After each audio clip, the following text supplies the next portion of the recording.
Hello दोस्तों, अस्सलाम वालेकुम। मैं कमर अब्बास आप लोगों का अपने ही YouTube channel Abbas study centre पे खैर मकदम करता हूँ। आज की इस वीडियो में हम लोग यूपी टीजीटी 2021 में जो सवालात पूछे गए हैं उनसे मुताल्लिक बात करेंगे और मुकम्मल वजाहत के साथ इंशाल्लाह बात किया जाएगा। और ये वीडियो जो आज अपलोड की जा रही है और इसी से मुताल्लिक और भी वीडियोस अपलोड की जाएगी जो कि प्लेलिस्ट में आप लोगों को मिल जाएगी। और ये प्लेलिस्ट होगी यूपी टीजीटी सॉल्व्ड पेपर 2021। तो चलिए बात करते हैं पहले क्वेश्चन के ऊपर, जिसमें पूछा जा रहा है कि किस माहिर लिसानियात ने यह नज़रिया पेश किया कि नवाए दिल्ली की बोलियां और उर्दू का असल मंबा और सरचश्मा है। नवाए दिल्ली की बोलियां उर्दू का असल मंबा और सरचश्मा है और दिल्ली इसका मकाम पैदाइश है। यह किस माहिर लिसानियात का नज़रिया था? ऑप्शन में दिया जा रहा है महमूद शिरानी, सुहेल बुखारी, मसूद हुसैन खान और डॉक्टर जोर। तो ये किसने कहा था कि क्या है कि नवाए दिल्ली की बोलियां उर्दू का असल क्या है, मंबा है और सरचश्मा है। ये कहने वाले कौन थे? वो मसूद हुसैन खान थे। कौन थे? मसूद हुसैन खान। तो यहाँ पे ऑप्शन नंबर 3 सही हो जाएगा। तो चलिए क्या है कि उर्दू के इर्तिका के मुतालिक जो अहम नज़रियात हैं उनके ऊपर थोड़ा सा भी बात कर लेते हैं। अब यहाँ पे क्या है 16-17 अदीब जिन्होंने क्या है कि उर्दू के इर्तिका के मुतालिक अपने अपने नज़रियात पेश किए हैं, उन पे बात किया जाएगा। पहला क्या है कि मोहम्मद हुसैन आज़ाद ने अपनी किताब आब हयात में लिखा है कि इतनी बात हर शख्स जानता है कि हमारी उर्दू ज़बान ब्रिज भाषा से निकली है। अब देखिए ये भी क्या है कि अक्सर इम्तिहानात में पूछे जाते हैं कि क्या है कि उर्दू ब्रिज भाषा से निकली है। ये किसका कौल है या किसका नज़रिया? वो किसका है? मोहम्मद हुसैन आज़ाद का है। इस एतबार से मोहम्मद हुसैन आज़ाद उर्दू का इब्तिदाई सरचश्मा ब्रिज भाषा को करार दिया है। किसको? ब्रिज भाषा को। किसने? मोहम्मद हुसैन आज़ाद ने। कि उर्दू की इर्तिका कहाँ किससे हुई है? ब्रिज भाषा से। क्या है कि इसका इब्तिदाई सरचश्मा कहाँ पे मिलता है? ब्रिज भाषा में। अब दूसरा जो नज़रिया है क्या है कि मोहम्मद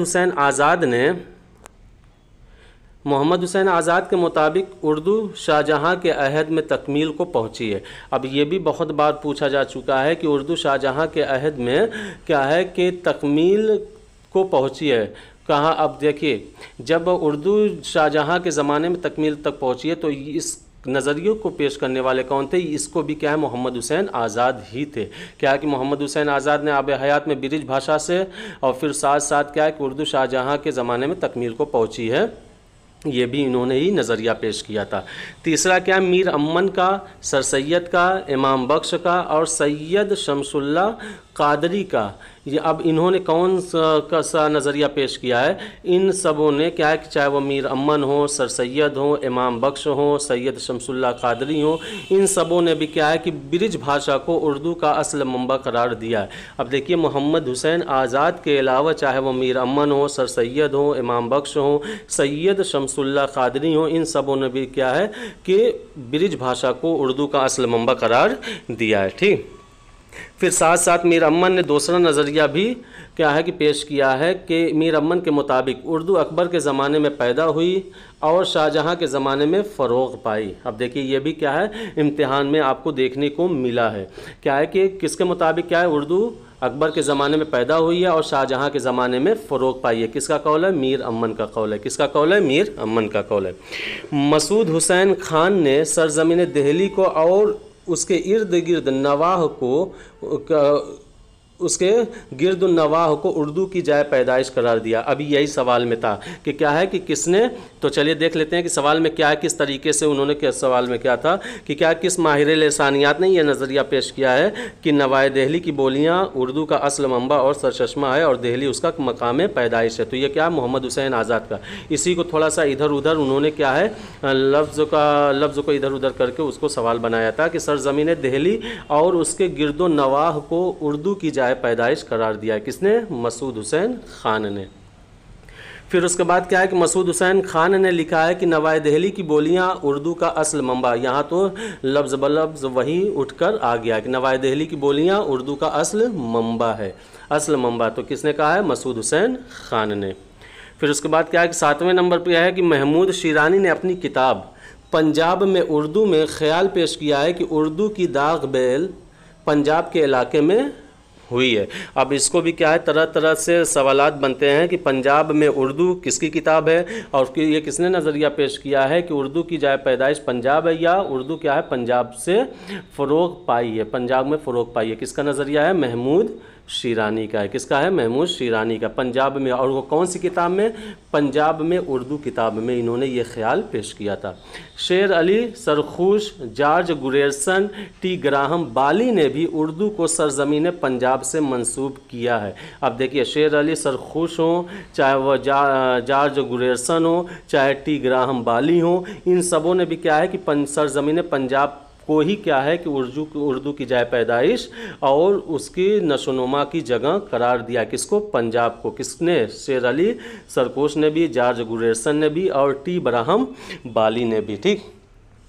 9वें में कहा जा रहा है कि डॉक्टर सुहेल बुखारी ने, देखिए ये भी ऑप्शन में था क्या कि, लेकिन क्या है कि उसका ऑप्शन मसूद हुसैन खान था। डॉक्टर सुहेल बुखारी ने उर्दू की जाए पैदाइश उड़ीसा को करार दिया है। किसको? उड़ीसा को उर्दू की जाए पैदाइश करार दिया है। किसने? सुहेल बुखारी ने। शौकत सब्जवारी ने दो आबा गंगो जमन और हरियाणा को उर्दू का मस्कन करार दिया है।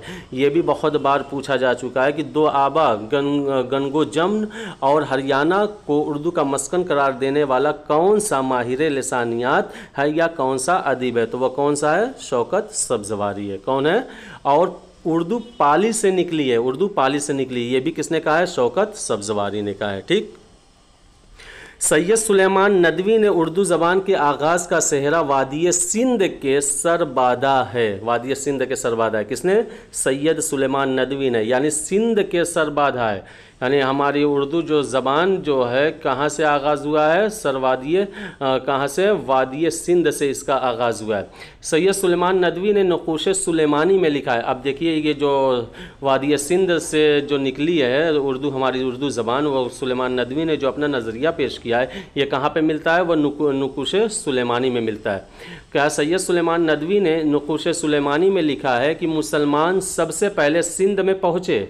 इसके लिए क़रीन क़यास यह है कि जिसको आज हम उर्दू कहते हैं उसका हयूला वादी सिंध में तैयार हुआ होगा। यानी इसका हयूला कहाँ पे तैयार हुआ है? वादी सिंध में। ये किसके मुताबिक है? सैयद सुलेमान नदवी के मुताबिक है। मोहिउद्दीन क़ादरी उर्दू पर हरियाणा के असरात के कायल हैं। अब देखिए मोहिउद्दीन क़ादरी ने क्या है कि उर्दू पर हरियाणवी ज़बान के असरात के कायल हैं। किस? कौन? मोहिउद्दीन क़ादरी। अख्तर औरैनवी उर्दू के इर्तिक़ा में मगधी के कायल हैं। अख्तर औरैनवी का नज़रिया जो है ये है कि उर्दू का जो इर्तिक़ा हुआ है वह कहाँ? मगध से हुआ। मगधी के कायल हैं। कौन? अख्तर औरैनवी। नसीरुद्दीन हाशमी अपनी मशहूर किताब दक्कन में उर्दू में नक़ल करते हैं कि उर्दू का आगाज़ दक्कन में हुआ है। अब देखिए नसीरुद्दीन हाशमी जो कि इनकी मशहूर किताब है दक्कन में उर्दू, जैसे कि महमूद शिरानी की जो मशहूर किताब है पंजाब में उर्दू, तो क्या है कि इसी तरीके से नसीरुद्दीन हाशमी ने अपनी मशहूर किताब दक्कन में उर्दू में ये बताया है कि उर्दू का आगाज़ कहाँ पे हुआ है? दक्कन में हुआ है। ज्ञानचंद जैन ने खड़ी बोली को उर्दू का असल मंबा करार दिया। अब देखिए यहाँ पे खड़ी बोली जिस तरीके से मोहम्मद हुसैन आज़ाद ने ब्रिज भाषा को उर्दू का असल मंबा करार दिया, उसी तरीके से ज्ञानचंद जैन ने अपने तहकीकात के मुताबिक क्या है कि खड़ी बोली को उर्दू का असल मंबा करार दिया है। 17वें अदीब जो हैं जिन्होंने क्या है कि उर्दू के इर्तिक़ा के मुतालिक अपने नज़रिया पेश किए हैं वह हैं इंशाउल्लाह खां इंशा ने।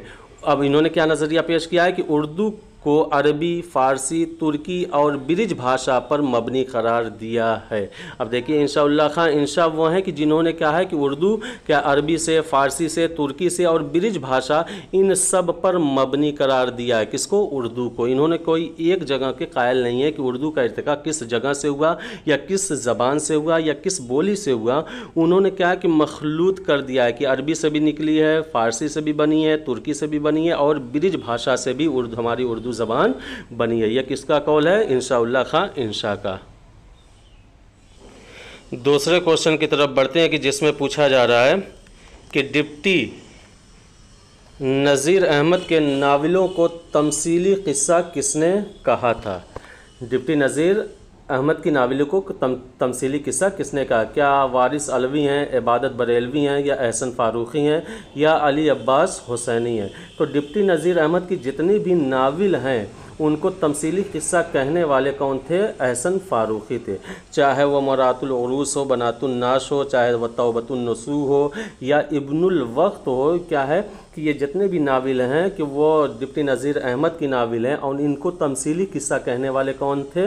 वह एहसन फ़ारूक़ी, जिन्होंने ये कहा कि ये नावल नहीं है बल्कि ये एक तमसीली किस्से हैं। तो चलिए डिप्टी नज़ीर अहमद के मुतालिक मुख्तसर तौर पर मालूमात ले लेते हैं कि क्या है जो अहम है। अब देखिए यहाँ पे कहा जा रहा है कि ताज़ीरात नज़ीर अहमद के कारनामे। ताज़ीरात हिंद कब लिखी गई? 1860 और 61 में। अंग्रेज़ी किताब इंडियन पैनल कोड का तर्जुमा ताज़ीरात हिंद के नाम से। ताज़ीरात हिंद क्या है कि इंडियन पैनल कोड का अंग्रेज़ी किताब इंडियन पैनल कोड का तर्जुमा है ताज़ीरात हिंद के नाम से। उम्महातुल उम्मा 1908 यह वो किताब है जो पादरी अहमद शाह शौक़ की किताब उम्महातुल उम्मा के जवाब में लिखी गई है। हुज़ूर अकरम सल्लल्लाहु अलैहि वसल्लम की जो मुतअद्दिद अज़दवाज हैं इस किताब का मौजू है। मौज़े हसना में उन खतूत को जमा कर दिया गया। अब देखिए क्या है कि नज़ीर अहमद की तसनीफ़ कौन से मौज़े हसना भी है कि क्या है कि यह खतूत को जमा किया गया, इसमें खतूत को जमा किया गया जो कि नज़ीर अहमद ने अपने इकलौते बेटे बशीरुद्दीन अहमद की हिदायत व तरबियत के लिए लिखा था। यह भी बहुत इम्पोर्टेंट, बहुत ही अहम हो सकता है कि मौज़े हसना किस सिन्फ का है? तो ये क्या है? खतूत का मजमूआ है। और ये इसमें लिखे गए खतूत किसके नाम से लिखे गए हैं? इकलौते बेटे बशीरुद्दीन अहमद की हिदायत व तरबियत के लिए लिखा गया था। मजमूआ बेनज़ीर 1908 में क्या है लिखा गया? ये नज़ीर अहमद की कौमी व मुतफर्रिक उर्दू अरबी नज़मों का मजमूआ है। अब देखिए मजमूआ बेनज़ीर, अब इस तरीके से बेनज़ीर हम लोग क्या है कि नज़ीर अकबर आबादी समझ लेंगे, लेकिन क्या है कि नज़ीर ये वाला, बल्कि यही नज़ीर है। तो मजमूआ बेनज़ीर क्या है कि ये भी क्या है कि अरबी उर्दू नज़मों का मजमूआ है। नज़ीर अहमद ने कुल 44 लेक्चर दिए थे। नज़ीर अहमद ने कितने लेक्चर दिए थे? टोटल उन्होंने 44 लेक्चर दिए थे। नज़ीर अहमद के नावल, नज़ीर अहमद ने कुल 7 नावल लिखे थे। कितने नावल? नज़ीर अहमद ने टोटल 7 नावल लिखे थे। पहला नावल था मरातुल उरूस। साल आशात क्या थी? 1869। नज़ीर अहमद का पहला नावल है जिसे उन्होंने अपने लड़कियों की तरबियत व इस्लाह के लिए लिखा था।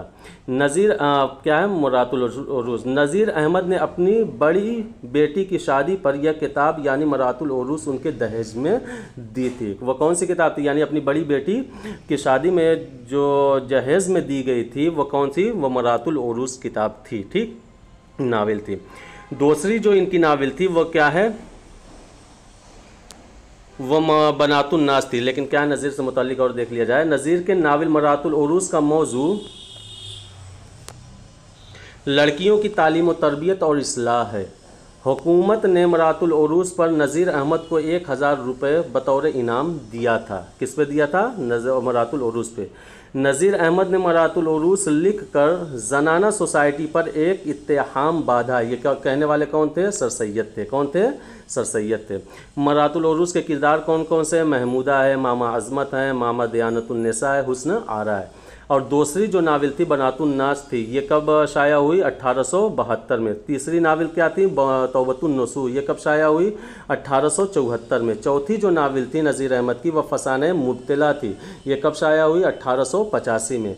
पाँचवीं जो नावल थी इब्नुल वक्त थी, ये कब शाया हुई? 1888 में, जब मुंशी इब्नुल वक्त 1888 में शाया हुई। अब ये 1888 बस वो एक डेट ऑफ बर्थ याद आ गई थी कि क्या है, मौलाना अबुल कलाम आज़ाद की डेट ऑफ बर्थ भी यही है। आयामा 1891, ये भी क्या है कि नज़ीर अहमद की 7वीं नावल है जो कि शाया हुई 1891 में। रोयाए सादिक़ा 1874 यह नज़ीर अहमद का आखिरी नावल था। अब रोयाए सादिक़ा ये क्या है 1894 में क्या है शाया हुई, ये नज़ीर अहमद का आखिरी नावल था। तो इस तरीके से नज़ीर अहमद ने 7 नावल लिखे थे। अगले क्वेश्चन की तरफ बढ़ते हैं कि जिसमें पूछा जा रहा है कि बकौल राम बाबू सक्सेना नासिख और उनके शागिर्दों का कलाम उस ज़माने की निस्वानियत का पता देता है। यह किस दबिस्तान शायरी की खसूसियात है? क्या दबिस्तान रामपुर की है, या दबिस्तान लखनऊ की है, या दबिस्तान दिल्ली की है, या दबिस्तान अजीमाबाद की है? तो आप देखिए कि नासिक ये किस दबिस्तान से मुतालिक थे? ये दबिस्तान लखनऊ से मुंसलिक थे। तो यहाँ पे ऑप्शन नंबर बी हमारा सही हो जाएगा। अब यहाँ पे मुख्तसर तौर पर हम लोग ये देख लेते हैं कि वो कौन कौन से ऐसे शायर थे कि जो दबिस्तान लखनऊ से जुड़े थे, और कौन कौन से ऐसे शायर थे जो दबिस्तान दिल्ली से जुड़े थे, और कौन से ऐसे शायर हैं कि जो दिल्ली बर्बाद होने के बाद वह लखनऊ की तरफ कूच किए थे। तो देखिए यहाँ पे क्या है, दबिस्तान दिल्ली, मीर तक़ी मीर इसका ताल्लुक़ दबिस्तान दिल्ली से है। मिर्ज़ा मोहम्मद रफ़ी सौदा इनका भी ताल्लुक़ कहाँ पे है? दबिस्तान दिल्ली से है। ख्वाजा मीर दर्द इनका भी ताल्लुक़ कहाँ से है? दबिस्तान दिल्ली से। मीर सोज़ मिर्ज़ा असदुल्ला खान गालिब, मोमिन खान मोमिन, शेख इब्राहिम ज़ौक़, शाह नसीरुद्दीन, मोहम्मद हुसैन आज़ाद, बहादुर शाह ज़फ़र, शेफ्ता, दाग दहलवी, ये सब के सब हैं, ये क्या है दबिस्तान दिल्ली से ताल्लुक़ रखने वाले हैं। और यहाँ पे जो बताया जा रहा है कि क्या है दबिस्तान लखनऊ से कौन ताल्लुक़ रखने वाले हैं? कलंदर बख्श जुरात, मीर इंशाउल्लाह खां इंशा, ग़ुलाम हमदानी मुसाहफ़ी, इमाम बख्श नासिख, ख्वाजा हैदर अली आतिश, दया शंकर नसीम, मिर्ज़ा शौक़, मिर्ज़ा सलामत अली दबीर, सादत खान रंगीन, अब्दुल हलीम शरर, ये जितने भी थे इन सब का ताल्लुक़ कहाँ किससे था? दबिस्तान लखनऊ से था। अब यहाँ पे बताया जा रहा है कि वो शोरा जो क्या है कि दिल्ली की बर्बादी के बाद लखनऊ की तरफ कूच कर गए थे, तो उनमें से कौन से क्या है दिल्ली से लखनऊ आने वाले शोरा? खान आरजू थे, सिराजुद्दीन अली खान आरजू, अशरफ अली फ़ुग़ा, मीर तक़ी मीर, ग़ुलाम हमदानी मुसाफ़ी, इंशाउल्लाह खां इंशा, शेख कलंदर बख्श जुरात, मीर हसन मीर, क्या सआदत यार खान रंगीन। ये सब के सब वो शोरा थे कि जो क्या है दिल्ली से लखनऊ की तरफ कूच किए हुए थे। ठीक, तो वहाँ पे हमारा ऑप्शन नंबर क्या था? दबिस्तान दिल्ली, दबिस्तान लखनऊ ऑप्शन नंबर में सही था। अगले क्वेश्चन की तरफ बढ़ते हैं कि जिसमें पूछा जा रहा है कि मध्य प्रदेश की ज़बान को मगरबी हिंदी का नाम किसने दिया था? मगरबी हिंदी का नाम किसने दिया था? तो सभी लोग जानते हैं वो किसने दिया था? गुरेरसन ने दिया था। ऑप्शन नंबर बी हमारा यहाँ पे सही है। क्वेश्चन नंबर 5 में है कि नालाई यतीम किसकी नज़्म है? नालाई यतीम किसकी नज़्म है? हाली की है, इकबाल की है, चकबस्त की है, या जोश मलियाबादी की है? तो नालाई यतीम किसकी नज़्म है? वह अल्लामा इकबाल की नज़्म है। ऑप्शन नंबर बी यहाँ पे हमारा सही है। अगले क्वेश्चन की तरफ बढ़ते हैं कि जिसमें पूछा जा रहा है कि ज़रीफ़ाना के उन्वान से इकबाल का तंज़िया व मज़ाहिया कलाम किस मजमूए में शामिल है? अब देखिए कि क्या है कि मुकम्मल तौर पे जो अल्लामा इकबाल के जो शेरी मजमूए शाया हुए हैं वो 4 हैं। वह कौन कौन से हैं? बांगे दरा है, बाले जिब्रील है, ज़रब कलीम है, अरमगाने हिजाज हैं। तो ये जो ज़रीफ़ाना जो नज़्म है ये क्या है? बांगे दरा में शामिल है। किस में शामिल है? बांगे दरा में, जो कि क्या है कब शाया हुआ? 1924 में शाया हुआ है। बाले जिब्रील जो शाया हुआ है वो 1935 में शाया हुआ है। कब शाया हुआ? 1935 में।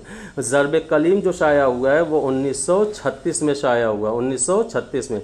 अरमगान हिजाज जो शाया हुआ है वो 1938 में शाया हुआ है, और 1938 में। अरमगान हिजाज ही वो क्या है मजमूआ है कि जिसमें क्या है कि अरबी और फ़ारसी और उर्दू दोनों का मजमूआ क्या है? अरमगान हिजाज है। तो बांगे दरा में शामिल क्या है? ज़रीफ़ाना किस में शामिल है? बांगे दरा में शामिल है। तो ऑप्शन नंबर ये हमारा यहाँ पे सही हो जाएगा। अगले क्वेश्चन की तरफ बढ़ते हैं कि जिसमें पूछा जा रहा है कि सुर्ख सवेरा किसका शेरी मजमूआ है? क्या साहिर लुधियानवी का है, अहमद नदीम कासमी का है, फैज़ अहमद फैज़ का या मखदूम मोहियुद्दीन का है? तो सुर्ख सवेरा जो है वह शेरी मजमूआ है मखदूम मोहियुद्दीन का। यहाँ पे ऑप्शन नंबर डी सही हो जाएगा। जैसे कि क्या है कि गुलेतर भी किसका मजमूआ है? ये मखदूम मोहियुद्दीन का है। और फिर उसके बाद क्या है, बसाते रस्क किसका मजमूआ है? ये भी क्या है? मोहियुद्दीन मखदूम मोहियुद्दीन का। और साथ साथ क्या है, बगी के पीछे छोकरा, क्या है? बगी के पीछे छोकरा, बगी के पीछे छोकरा। चलिए दोबारा लिख देते हैं, बग्गी के पीछे छोकरा।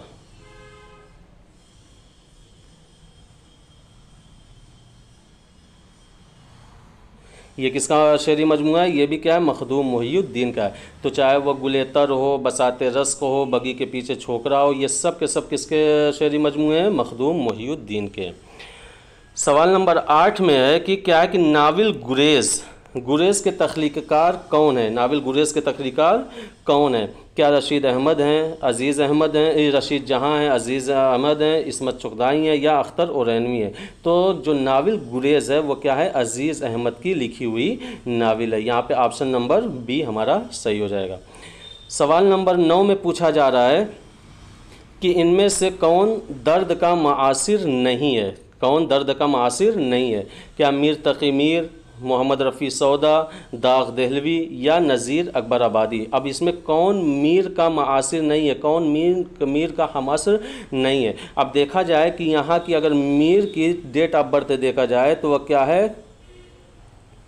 1723 है, 1722। तो इसमें जो पैदाइश अगर देखा जाए कि जो मीर के दर्द, ख्वाजा मीर दर्द की जो पैदाइश हुई है वो 1720 में हुई है। 1720 में। मीर दर्द की क्या है? 1723 में। और सौदा की जो पैदाइश हुई है वो 1713 में हुई, 1713 में। दाग की जो पैदाइश हुई है वह 1831 में हुई है, 1831 में।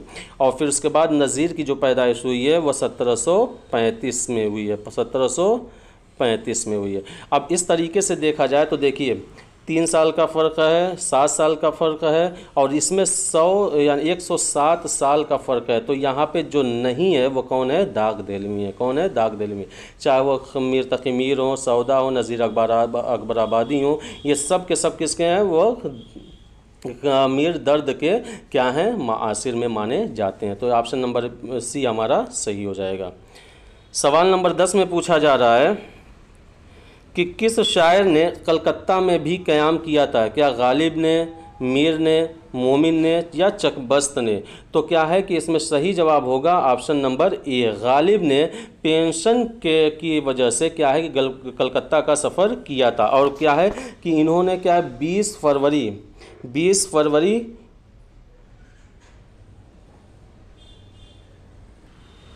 सन एग्जैक्ट नहीं याद आ रहा है कि क्या है कि किस सन में इन्होंने 20 फरवरी से लेके 1 अक्टूबर तक इन्होंने क्या है कि कलकत्ता का सफ़र किया था, लेकिन एग्जैक्ट नहीं याद है। चलिए उसको देख के कंफर्म कर लिया जाएगा। तो क्या है कि इसमें जो ऑप्शन सही होगा गालिब ने, क्या पेंशन की वजह से इन्होंने क्या है कलकत्ता में भी क़याम किया था। तो ऑप्शन नंबर ए हमारा यहाँ पे सही हो जाएगा। क्वेश्चन नंबर 11 और आखिरी क्वेश्चन है ये आज के सेशन का, कि जिसमें पूछा जा रहा है कि रजब अली बेग सुरूर ने की दास्तान फसाने अजायब के जवाब में कौन सी दास्तान लिखी गई? क्या बागो-बहार थी, रानी केतकी की कहानी थी या सरोशे सुखन थी या इनमें से कोई नहीं? तो रजब अली बेग सुरूर की जो दास्तान फसाने अजायब है इसके जवाब में फ़खरुद्दीन हुसैन ने सरोशे सुखन लिखा था। क्या लिखा था? सरोशे सुखन लिखा था। तो चलिए इसकी मुकम्मल देख लेते, 2-3 लाइन में है जिसमें पूरी तरीके से बात वाज़े हो भी जाएगी, तो देख लिया जाए। देखिए फसाने अजायब जो मीर अमन की बागो बहार के जवाब में लिखी गई। अब देखिए फसाने अजायब किसके जवाब में लिखी गई? मीर अमन की बागो बहार के किस जवाब में लिखी गई? इसके जवाब में दिल्ली के फ़खरुद्दीन हुसैन ने सरोश सुखन तहरीर किया। यानी अब फसाने अजायब के जवाब में फ़खरुद्दीन हुसैन ने सरोश सुखन तहरीर किया। बाद अज़ां सरोश सुखन के जवाब में मुंशी जाफ़र अली शीवन काकोरवी ने तिलिस्म हैरत नामी दास्तान रकम की। अब देखिए बागो बहार के जवाब में फसाने अजायब के जवाब में सरोश सुखन, और सरोश सुखन के जवाब में तिलिस्म हैरत किसने लिखी? जाफ़र अली शीवन काकोरवी ने लिखी। और इस तरह बिलाखिर इस दास्तानी मुकाबले का ख़ात्मा होता है। तो हमारा सही जवाब होगा क्या है कि सरोश सुखन किसकी है? फ़खरुद्दीन हुसैन की है। किसकी? सरोश सुखन। ऑप्शन नंबर सी हमारा यहाँ पे सही हो जाएगा। तो मुझे उम्मीद है कि आज की वीडियो आप लोगों को बहुत अच्छी लगी होगी। तो शेयर करें, लाइक करें, सब्सक्राइब करें, और मिलते हैं पार्ट 2 में, जिसमें भी हम लोग मुकम्मल वजाहत के साथ इसी तरीके के मालूमात के साथ क्या है कि हाजिर होंगे। और 125 क्वेश्चन जो क्या है कि 2021 में जो पूछा गया था उसकी मुकम्मल वजाहत की जाएगी इस प्लेलिस्ट में। जो भी देखना चाहे प्लेलिस्ट में जाकर देख सकते हैं। आज पहली वीडियो अपलोड कर दी जाएगी। खुदा हाफिज़।